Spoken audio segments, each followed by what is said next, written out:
Welcome to this webinar. This is the Cambridge Marketing College's fortnightly webinar series. We're running a day early here in August due to annual leave, and yes, my annual leave. So thank you very much for coming along this lunchtime to this session. This is account-based marketing, ABM.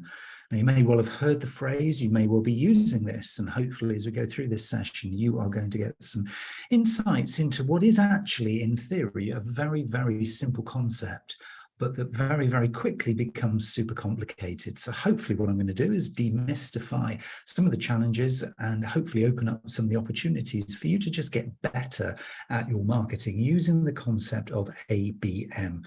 So I'm going to not use the phrase account-based marketing. It's a bit of a mouthful as we go through this. We're just going to focus on ABM from here onwards, but I think you know what that means. This is part of the fortnightly series of personal and professional development here at the college. We run a whole series of webinars and sort of thought masterclasses, however you want to phrase them. Every fortnight there is a different topic. Some of the stuff is obviously directly focused towards marketing skills, techniques and emerging technologies and ideas, and some of the stuff is about how you put your own sort of personal spin on it. So the personal development side of things in terms of negotiation, influence and all those kinds of techniques to kind of put the theory into practice. But today here we are focusing on one of the theories, and this is a big business-to-business, B2B marketing theory, the idea of ABM. I'm going to define it. I'm going to talk to you about really what it can mean for you.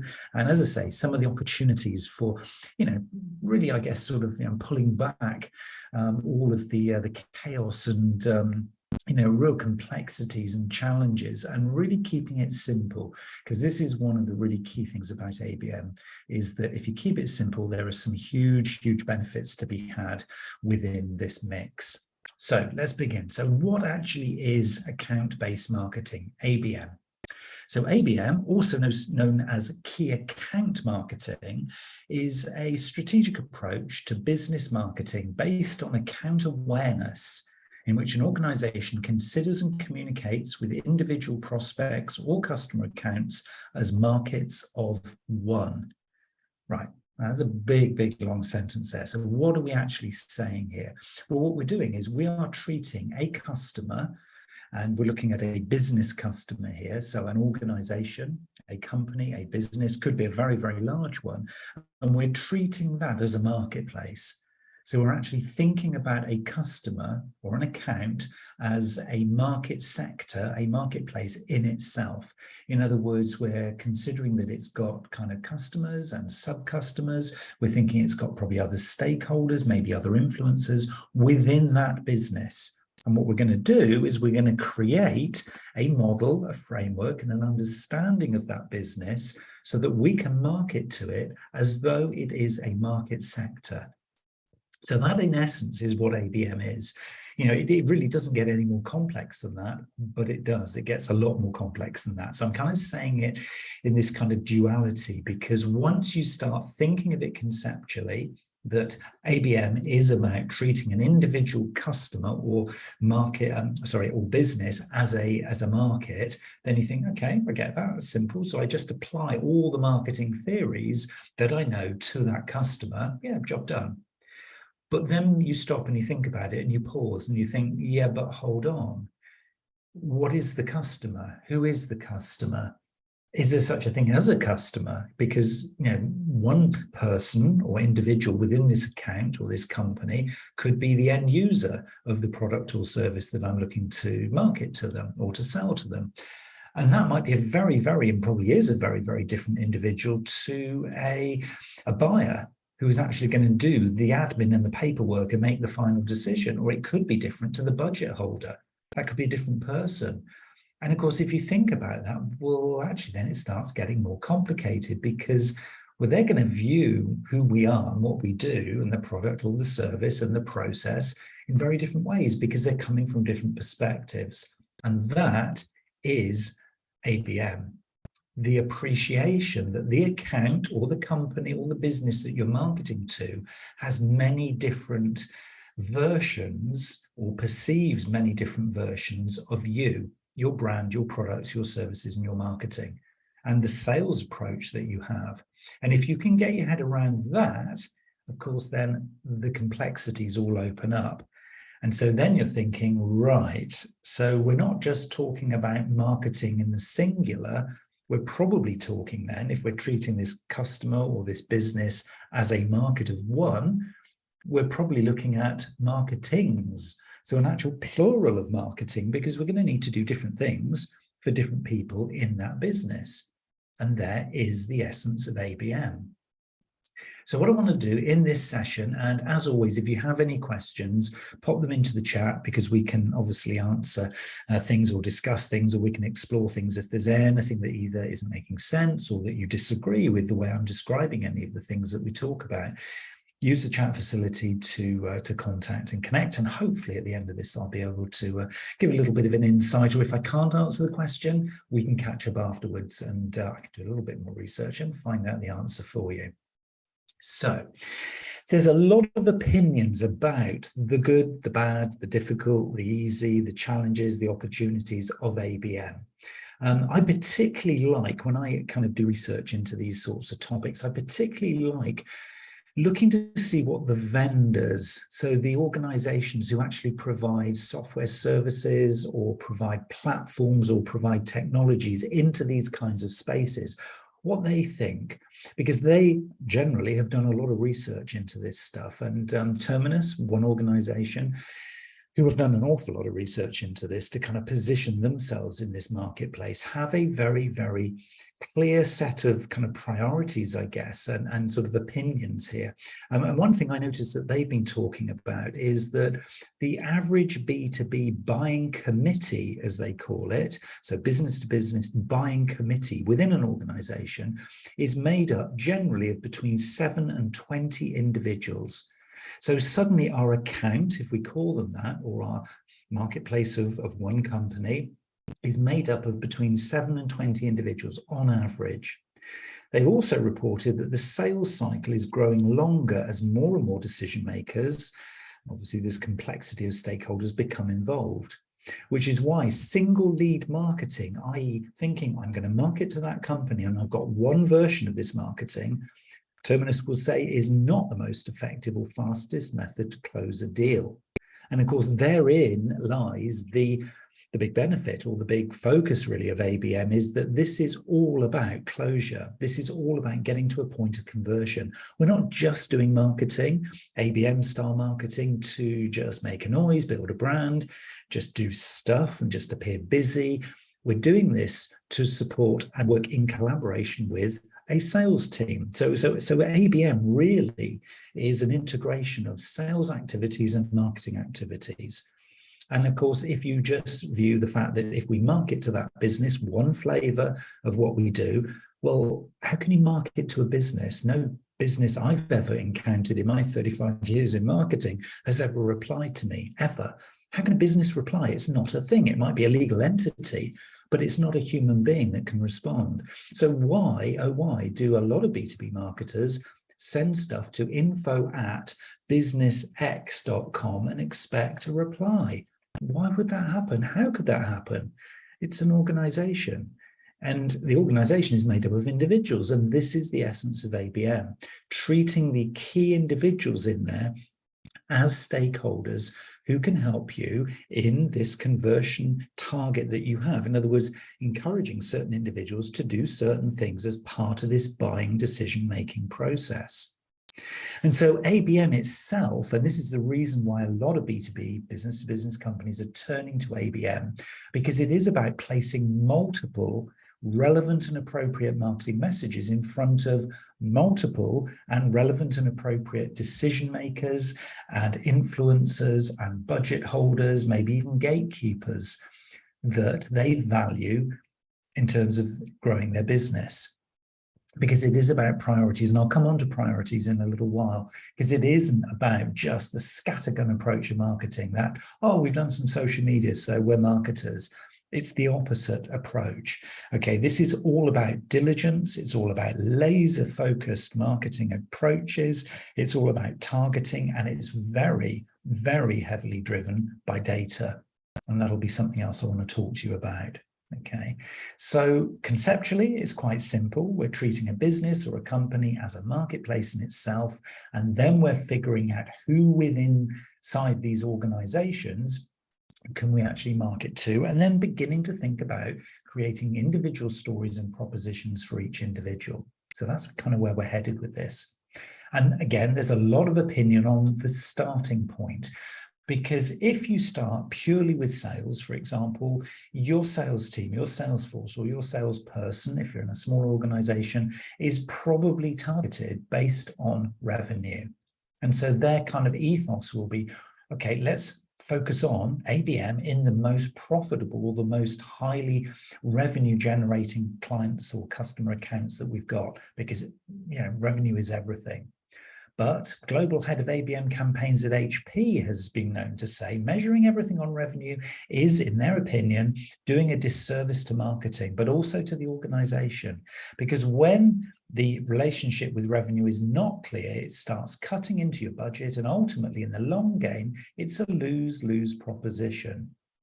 And in this quote gives us a bit of a clue as to one of the values of ABM, because it is both tactical in the short term, because if you get this right, you shrink down that sales cycle, you make more efficient marketing sort of investment, and then you get a quicker return. But at the same time, if you just think about what ABM does strategically, i.e. the longer term view, it gives you an opportunity to build a credible brand because you're personalizing and customizing the stories and propositions that you're putting out into this customer, because it's appropriate and it's relevant for each individual. And what will that do? It will solidify, make more credible, and actually build the credibility that you have with these individuals, because they'll get it because there's something in it for them. Think about that versus this one generic vanilla flavored marketing approach, which kind of skims the surface, but doesn't really, because it's a compromise. It's a quick, easy win for you, but it's a compromise. It doesn't really hit the mark for anybody. So it's just logical, and it just says, well, obviously then this is a good way to do things. But as I said earlier, it comes at a bit of a, I wouldn't say price or a cost. It comes at a bit of a commitment, let's say, because you are going to have to invest in this. Okay, so when we start thinking about ABM, it might, in your organization, require a bit of a mindset shift. It might require you to start to replan the way that you go to market. But what it does is it begins to develop a narrative between sales and marketing. So your salespeople and your marketing people have a combined or a collaborative approach because they're aligned to hitting a specific goal together. And this is one of the big sort of bugbears, I guess, of both sales and marketing over the years is like, we've got a different role here. We're set different targets. Okay, ultimately the end goal is we've got a lovely, happy business, but actually en route, we'll do our thing, you do your thing, is often how sales and marketing people approach each other. Very few examples of organizations where sales and marketing is aligned. But think about ABM. You can't do really, really effective ABM without sales and marketing talking, without the timing of the approach to the customer being followed up appropriately by a salesperson. You just, by definition, can't do it alone. So one key benefit of ABM is that you tighten the alignment between sales and marketing. And let's be honest, if you're in marketing, to have sales aligned with you, well, what's not to like, even if that was the benefit of doing ABM, and it isn't actually as far as, generating new revenue and getting more business, that in itself might be a great win. So for me, that's a key performance indicator. What is that sales and marketing relationship? ABM potentially allows you to be monitoring it, measuring it, and improving it. ABM also allows you to make really efficient use of budgets and resources. And it is this laser focus. It is this laser targeting of ABM, because you're not just putting a big ad out there in social and hoping that people see it. And, well, we're not really sure who saw it, but somebody saw it. And we've got a few engagements, a few likes. Yay, we're marketers.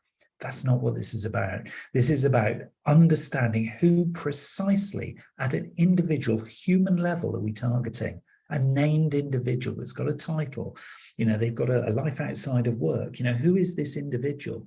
This is laser efficiency. Okay, because then you can focus your budgets and resources, because it is down to the level of one. And this is pure marketing. It potentially does also reduce the sales cycle because of this efficiency. You know you're talking to the right person because you've done your research. And I'll talk about this kind of preparing your ABM in just a short while.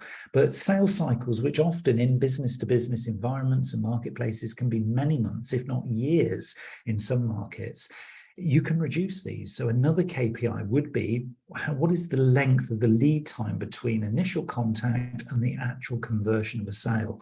And if you don't know what that is right now, time to measure, because this could be a KPI that you can improve using the approach of ABM. It's also going to give you clarity over the decision-making process that your customers are going through.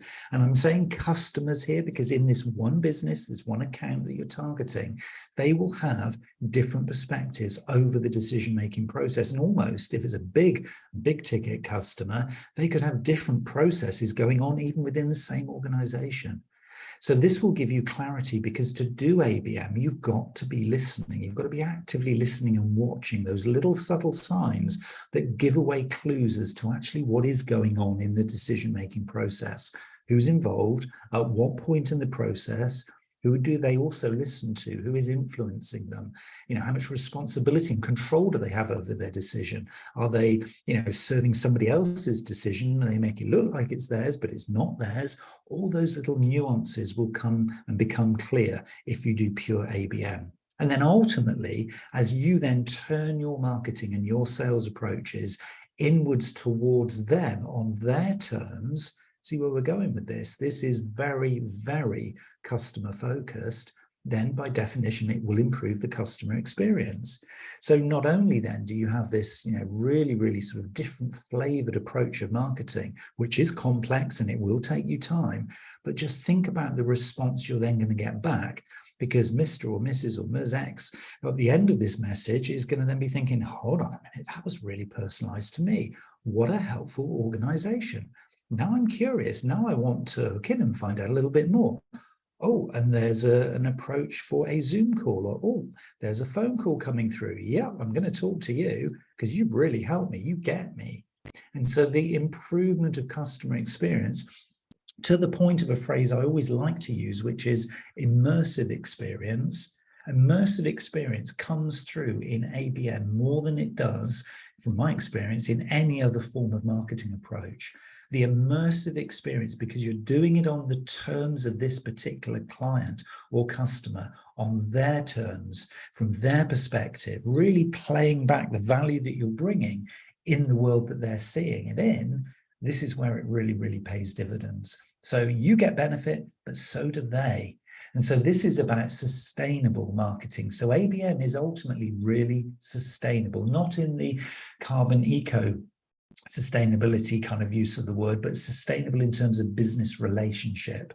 So ABM is going to serve one of your other KPIs, which is CLV, customer lifetime value. ABM is a really neat way, just as a concept, just as a way of approaching your marketing and sales, to assure long-term and longevity in your customer lifetime value. And really, the ability to eliminate low-value prospects and target specific decision makers means that you can just get super efficient. You can get really clear on your prioritizations. You get away from those who are taking up time in your diary. You get away from those who they're not the low-hanging fruit, or they're not the strategic client or customer that you want for the future. They're just the ones that are making a noise and keep asking you for stuff, but it's not very profitable. It's not very useful. It doesn't build a relationship. Account-based marketing gives you the detail, the data, and the intelligence to focus using the 80-20 rule. Pareto principle always works, that you can figure out who are my top 20% customers. And again, I'm going to treat each one of those in the top 20% as an account, and we're going to do some ABM on each and every one of them, because those just by default will give us 80% of our revenues, of our long-term sort of business growth and everything else that happens. So the 80-20 rule really comes into play here. So it's efficient, it's resource light once you actually plan this stuff out.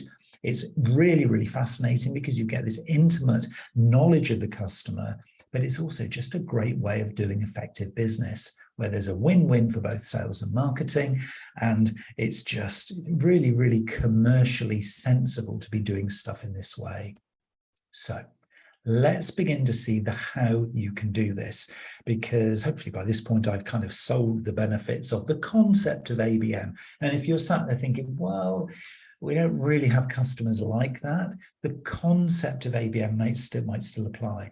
And of course, if you think about, well, you know, we're in a consumer kind of marketing or consumer communications environment, so we don't really do B2B, business to business.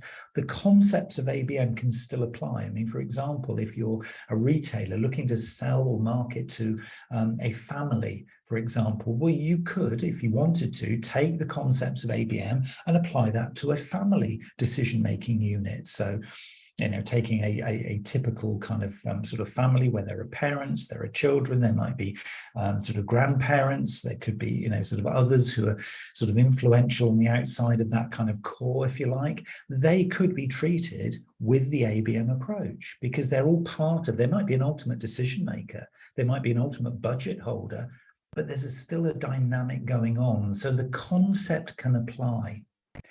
So what we can look at is what we might term 3 levels or 3 types of ABM as described by Titan Growth. And you can sort of do a little search if you want to find out more on this one. But it's really interesting because the typical approach of what we might term programmatic ABM, which is the kind of whole idea of, you know, one message to many, allows us to kind of leverage maybe our economies of scale or our critical mass as an organization. So, you know, we can just spend some money, get some budget out there, and we can just kind of see what happens by just doing good customer persona marketing and taking people on a journey through their customer experience, from awareness through conversion to retention, hopefully happy customers in the long term. That's not really what this is about, though. We might want to get a little bit deeper down into ABM. So what we could do then, rather than one to many, we could take the approach of, maybe we call it ABM light, which is one to few.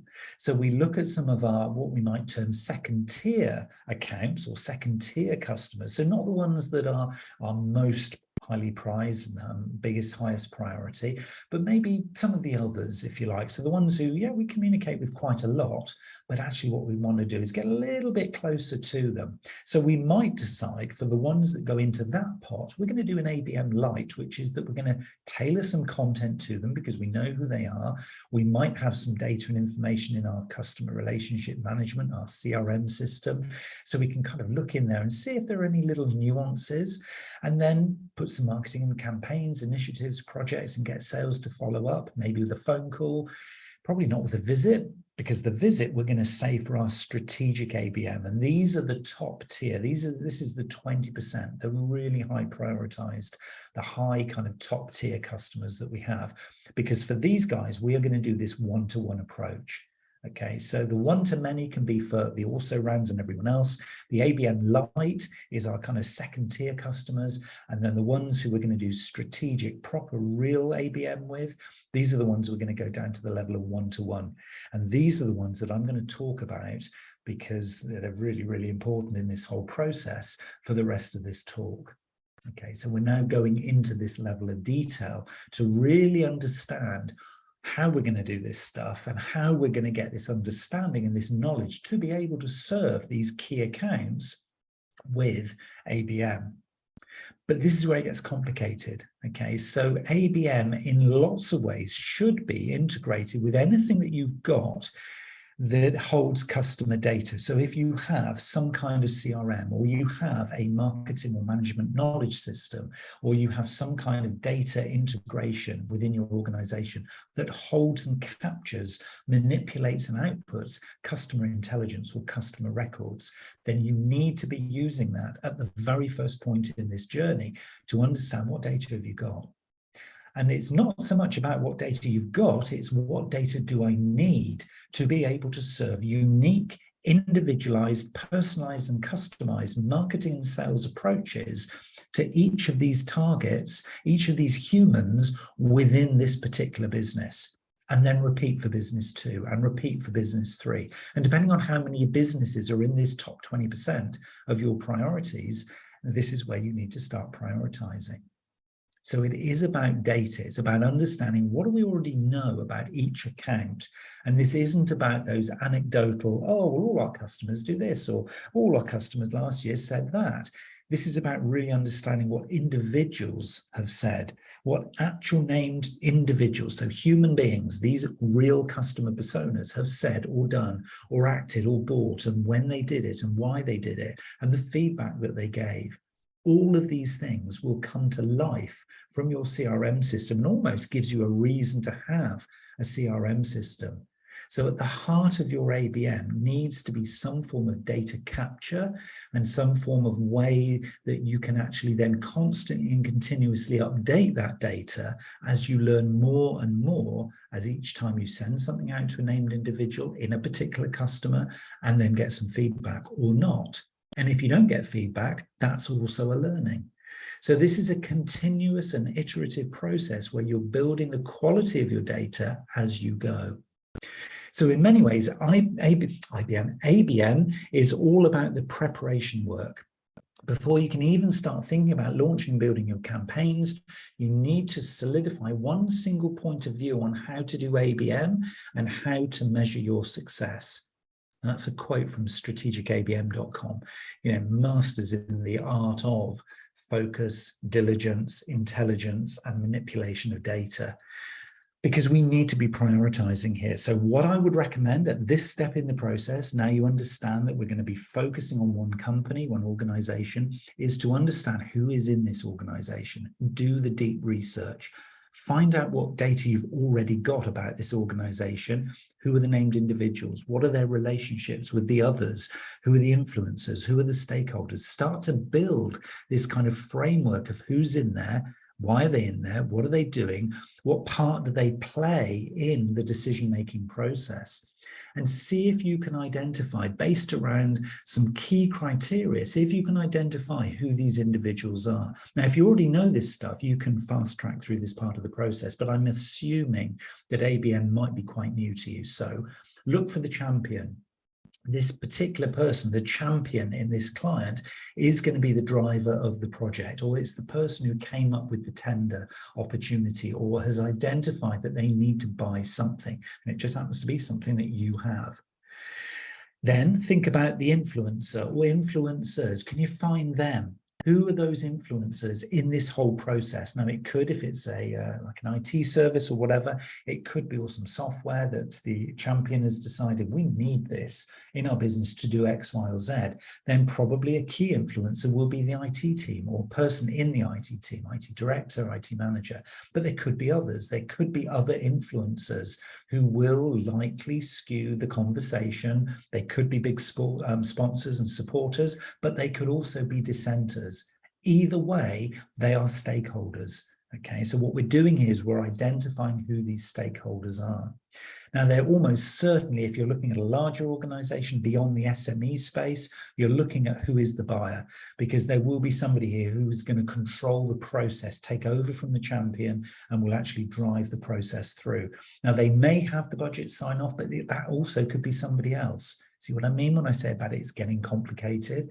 But there also could be other individuals in here beyond the influence, like the ratifiers. There could be tech decision makers who are interested in the security, the compliance, or the legal sort of things that need to go into this purchase decision. The more you go into this, the deeper you get, but the more influential you get, because if you can understand who's doing what, saying what, being what, and their role in the process of commissioning or buying or sort of servicing a particular product or service like you have to offer, the more you can get this kind of, and I would call it professional intimacy with this organization, the better, because they'll know you're serious. You will then be able to talk the right things, both from a marketing and from a sales perspective. But really importantly, what you'll have done is you'll be able to almost create a decision tree or a decision map or a hierarchy, however complex it is and however much detail you want to go into. You'll know named individuals who at a certain point in the process come into play to help you to get your message in, to help you get those meetings, to help you get on the table, to help you get onto the tender list, to even get to the starting gate. because organizations who are serious about their buying are not even going to consider you if you don't take this stuff seriously. So it's almost like in some smaller organizations, you can get away with just doing the more generic marketing. But if you want to go to the bigger ticket organizations and you really want to play the game, you need to be this professionally intimate. So by plotting out the flow chart or the structure or the diagram that explains not only to yourself, but also to others in your team who are going to serve this particular client, who says what and when they say it and who needs what and when they need it, then you're all talking from the same hymn sheet. So again, when we talk about sales and marketing collaboration, this is where this stuff kicks in, because then you're all working from the same blueprint. So it's really important to remember that's a key thing. Then what you can do is you can start to think about, well, okay, if we've got this data, so we're storing it at the very basic level, we've got it in a spreadsheet, maybe on Teams that we can all add to, but at a much higher level, we've got a proper CRM system. Then we can start to begin to use that and that data and that kind of continuous feed of improvements to begin to map out and shape out, both from a technical and a strategic level, what we want to do and where we want to take this. So a step-by-step process of planning, mapping out where we're looking to take this, actually auditing what we've done before so that we can kind of figure out what might work next, identifying the specific personas who we're going to target and when, so creating a timeline and a time map, developing the sales activity to support the marketing activity that supports the sales approach. So there's almost like a little circular loop that goes on there, so that when the content goes out, when the salesperson follows up and nurtures that relationship, when they provide that added value information specifically and personally and customized to that individual, then you know that the feedback you get is as good as you could have done it, but it feeds back then into the CRM. So it's continuously improving. So that when you then go to customer B or customer C and further down the list, you've then got a framework that you can use. Everybody's consistent with the framework. You know the process that you are going to be following, and so you can then replicate. So another lovely benefit of ABM is if you can get it right, and you never get it fully right, but if you can get it better than you've got it right now, you are on this replication or scalability journey, which opens up another host of opportunities for the future. So an account-led approach fueled by insights, data, and a deep understanding of that account is the thing that is going to allow you to engage in the correct way and how to activate an account with personalized, relevant messaging and marketing. Another quote, strategicabm.com. And it is this personalized, relevant messaging. If a particular title or a particular individual in a particular organization wants it a certain way, and you know that they want it in that certain way, and you deliver it in that certain way, in the next company, that same job title might want it in a different way. And you can leave your competitors to give that generic approach. Oh, to all the buyers, we always send our brochure. There it is. Aren't we clever? You can leave that to the competitors, because what you do is you understand buyer in company A, they get what they want. Buyer in company B is different. They're a different human being, so they get what they want. So your competitors are doing this generic one flavor approach to their marketing and sales, and you are going down to a human level, one-to-one, peer-to-peer. And that's, again, another key approach that is very different to this kind of one-size-fits-all that most marketers feel they are sort of almost forced into doing. So what is this actually now producing? What is this actually getting us to? Well, it is ultimately getting us to the ultimate buyer's journey at the same time as the ultimate customer's journey. Because if we're doing the right things at the right time, if we are sending things out at the prospecting stage, if we're doing it at the opportunity stage, if we're doing it at the relationship development stage, and then the adoption stage, once they've actually taken the product or service, and then we're cross-selling and upselling, and then we're starting to nurture the relationship, because we know this individual and what they want and when they want it, because we've built this relationship.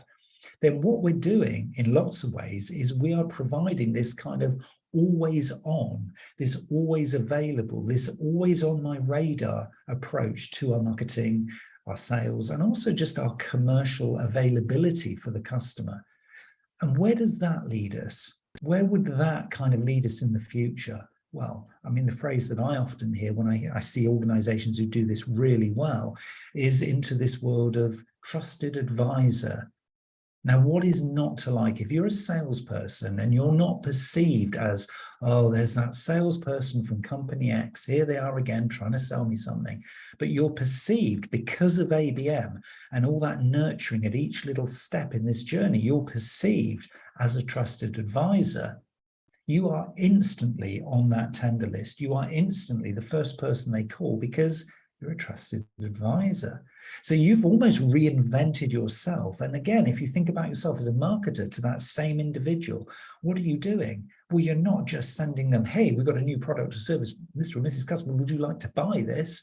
It's very much about building the, hey, we want to listen to you. What are your challenges right now? Is there anything we can do to kind of, help you? And well, actually, no, we don't do that, but we do know somebody who does, because in our value chain, we've got this company over here who we've been working with for some time. Let me introduce you to. So again, another spin-off benefit of this ABM philosophy, if you like, if you use the framework of taking the customer, each individual human in your accounts, each individual account differently through this buyer's journey, then the customer journey, what you're doing is you're creating an environment in which you are always the first person they think of. You've got this longevity of relationship that you can nurture. And it isn't about the messages that you want to put out there. It's what they want to hear. It's what they need. So you're always providing value because you're always listening and you're always providing something on their terms, but it still commercially makes you very, very valuable too. So this is really a win-win scenario. The beauty of ABM is that we're always ultimately looking for a win-win scenario. Once you get into this and you can kind of create this model, this framework, and think of ABM as literally picking off these individuals, giving them a personalized, customized experience within one company, and then replicating over your top 20% of other companies in your CRM, what you're really doing is building this infrastructure, if you like, of trusted peers, because you're not then perceived as the company who markets or sells to me. You're a trusted peer. And then what you'll find is there will be collaboration. They may well come to you at some point in the not too distant future and say, look, we've got this idea. Could you come in, or could we have this conversation with you? Because we'd like to explore, if this was you, what would you suggest? And you get the opportunity to build the brief for a particular project or campaign or initiative that they're doing. I mean, that's a trusted advisor position. That's not a sales or marketing person. That's a trusted advisor. And so then you can bring in your technical expertise to sit alongside you and guide, and you almost become a consultant with them. So collaboration is a really, really key performance indicator to be watching out for. And it happens faster than you think if you get this right. I've seen it, in the way that I've approached some of my customers over the years.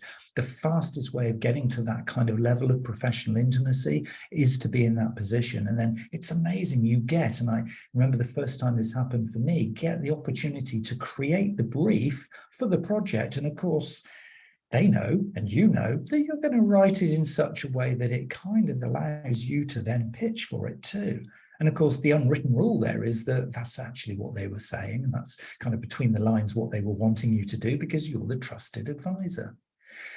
And there are many, many, many, many more benefits that I'm sure you can kind of figure out for yourself. But for me, those are the key sort of reasons why creating this sort of framework is so, so important to do. But it does take time. It does take a commitment from not just you listening to this or watching this right now, but actually getting other people on board. So maybe if you have a sales and marketing meeting, or just a sales meeting if you're in sales, or a marketing meeting if you're in marketing, broach the subject, raise the concept, introduce a few ideas and say, look, guys, if we were to do this, I was listening to this little talk a little while ago, and some of the ideas that came through might resonate with us, and just kind of test the water. And if you want to find out more, or you want some visuals to back up this, because somebody then says, oh, could you produce a little presentation on this? Because this does sound like really interesting stuff. Then go to some of the top platforms. I was looking through to see if I could find a really unbiased list of the top 10 ABM platforms.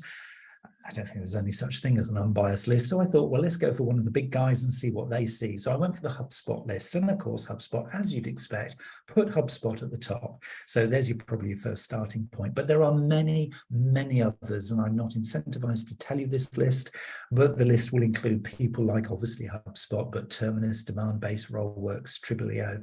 There are many, many others, and you can do the research to find them. But use these guys to really take your thinking. I'm just talking here because of time, just a really high level of sort of low complexity, but just introducing you to some of the concepts of ABM.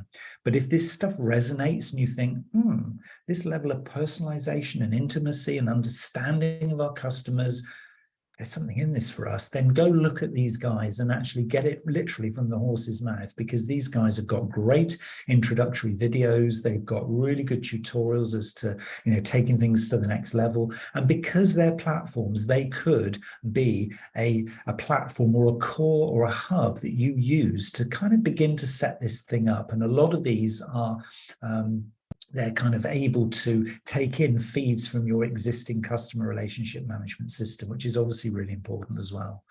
So explore, have a little play, see what you think, but know that if you keep it simple, the concept of ABM is really not that complex. But of course, as with all of these things, if you look at the wider market map, and once you start reading and you start doing searches on this stuff, very quickly it starts to look super complex. This is one ABM market map that I found, which breaks down, the four kind of concepts, if you like, of ABM, which is all about data and insights, interactions and how you can manage those, measurement, and sort of the orchestration of, engagement. So, these are the kind of four sort of steps that you might want to take. And there are many, many providers and platforms and softwares, service tools within the marketplace here. ABM is a big, very, very well-established marketplace. So have a little play, see what you think, but I would suggest at this stage, keeping it, if this is new to you, keeping it conceptually very simple. Because even if you decide I'm not going to go fully down the whole route of, getting a whole ABM strategy in there, but I'm actually going to just use the concepts and the principles of ABM to just become a little bit more specific and personalized with the client connections or customer connections that I have, then really as a marketer, you, if you back it up with data and evidence, will have made some significant steps forward in the activities that you do for both business development, but also for integrating your marketing and your sales together. Because to me, those are really the key things. So getting buy-in across the organization and setting some realistic goals. I mean, some of the stuff I've talked about here, is going to take you some time to do. So getting a bit of buy-in, getting a bit of support, getting the conversation started, and then setting some reasonable goals. I talked at the start here about just setting some KPIs, some key performance indicators. What would a measure be that would show that we've made a little bit of progress if we just took on the whole ABM sort of style of marketing and just really got a little bit more intimate with our customers? We listened more, we responded to them in a bit more of a personalized way, and we worked more closely with sales to support them in their day-to-day activities. Well, maybe that's enough for now. Maybe it isn't about the technology, and it isn't about, the 80-20 prioritization of finding your top customers and then doing a full ABM strategy for each. That could be the thing. So maybe identifying one high priority target account and just having a play. Who do you know in there? Who could you find out about? And maybe just exploring and seeing whether that does resonate and work, whether it is a practical thing to do. Think about, obviously, the two key things. Who are the profile decision makers? Who are the influencers? There are others, there are obviously others as part of the decision-making process, but who are the key decision makers? And maybe listening and really paying attention to them and understanding who they're influenced by at this stage could be enough. If you decide to then take that on to the next level, maybe then start to really create some proper personas and some proper journeys. Map it out. You will know, if you've listened to any of my stuff before, you'll know that I am absolutely obsessed with creating customer personas, real human versions, not just the demographics and, research profiles that you see in all the research papers, but real people. Actually treat them as real people, because they are. They've got blended lifestyles now. A lot of them are going to be working hybrid, so they'll be at home whilst they're on the Zoom call with you. This is a complex world now. So understand them as personas, as real individuals, and map out their journey. When are they influenced as an individual by certain other individuals, and what projects have they got on and why? Who else do they need in their little ecosystem? Figuring it out by listening, asking questions, and then you choosing the proper channels and tools to get to them, and then drip feed this content, this thought leadership, this trusted advisor strategy that you have the potential for doing. And do you notice we've not even talked about your products and services? Interesting that, isn't it? That's not what ABM is about. It isn't about, planning and executing campaigns that are all about, hey, we've got this lovely new service. Do you want to buy?